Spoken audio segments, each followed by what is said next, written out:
नमस्ते बच्चों, मेरा नाम बबीता पांडे है। आज मैं आप सबको व्याकरण पढ़ाने वाली हूँ। व्याकरण में से संज्ञा पढ़ाने वाली हूँ। तो बच्चों आइए, आज मैं आप सबको संज्ञा शब्द क्या है वो आपको समझाने वाली हूँ। संज्ञा की परिभाषा और संज्ञा के कितने प्रकार होते हैं, उनके प्रकारों की परिभाषा उदाहरण सहित आज मैं आप सबको पढ़ाने वाली हूँ। तो आइए बच्चों, सबसे पहले हम यह समझते हैं कि संज्ञा किसे कहते हैं। संज्ञा की परिभाषा। तो संज्ञा किसे कहते हैं? संज्ञा किसी व्यक्ति, वस्तु, स्थान, स्थिति, गुण अथवा भाव के नाम का जो बोध कराने वाले शब्दों को संज्ञा कहते हैं। तो आइए मैं आपको उदाहरण के लिए बता देती हूँ कि व्यक्तियों के नाम नीता, रमन, पवन, मदर टेरेसा।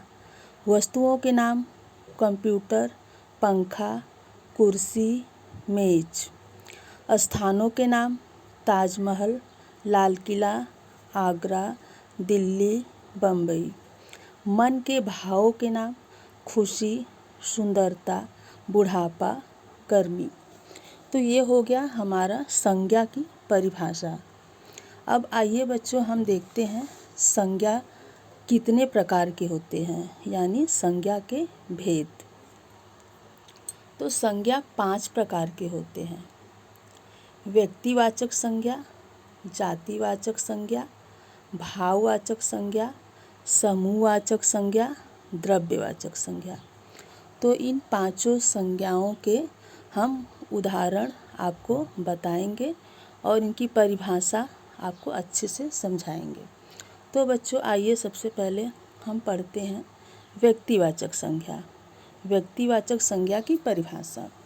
व्यक्तिवाचक संज्ञा जिन संज्ञा शब्दों से किसी विशेष व्यक्ति, प्राणी, वस्तु, स्थान आदि के नाम का बोध हो, उन्हें व्यक्तिवाचक संज्ञा कहते हैं। जैसे अब मैं वाक्य में बता रही हूँ बच्चों आपको, कार्तिक अच्छा लड़का है। तो इस वाक्य में आप बताइए कि कौन सा शब्द जो है व्यक्तिवाचक है। तो मैं बच्चों आपको बताती हूँ, कार्तिक व्यक्तिवाचक संज्ञा है। दिल्ली भारत की राजधानी है।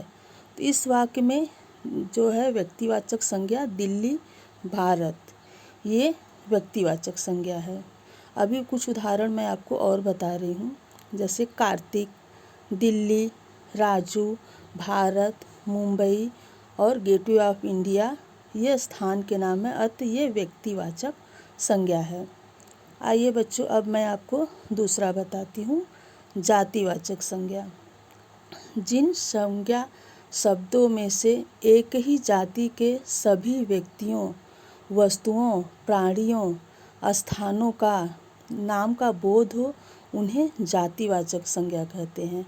उदाहरण के लिए मैं आपको बता दूं, जैसे छात्र, पशु, पक्षी, डॉक्टर, वकील, पर्वत इत्यादि। अब छात्र, छात्र बहुत सारे होते हैं, किसी एक का नाम तो नहीं है। तो छात्र एक प्रॉपर नहीं नाम है। अब आइए मैं आपको बताती हूँ तीसरा, भाववाचक संज्ञा।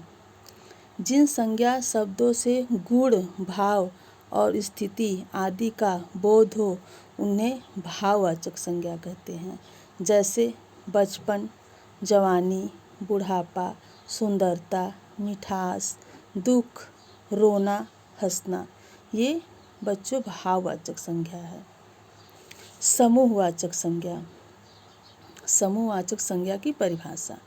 जिन संज्ञा शब्दों से समूह, समुदाय, झुंड का बोध हो, उन्हें समूहवाचक संज्ञा कहते हैं।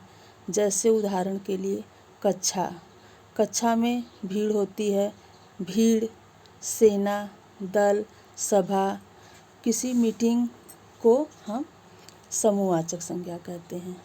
अब आइए बच्चों, हम पढ़ते हैं 5वां और आखिरी, द्रव्यवाचक संज्ञा।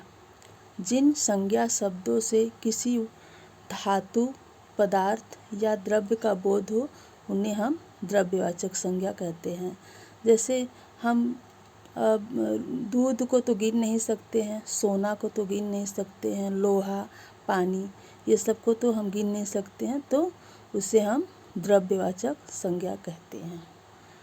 थैंक यू, धन्यवाद बच्चों।